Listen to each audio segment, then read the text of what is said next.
आजी म्हणायची गाय व्याली की सोयरानंतरचं दूध सगळ्यात पहिल्यांदा ग्रामदेवतेला द्यायचं. आज रमाला जन्माला येऊन 11 दिवस पूर्ण झाले.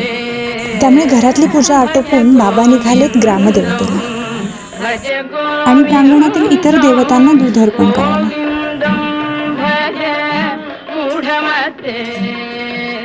संप्राप्ते सन्निहिते काले, संप्राप्ते सन्निहिते काले, नहीं नहीं रक्षति दुख करणे, नहीं नहीं रक्षति दुख करणे.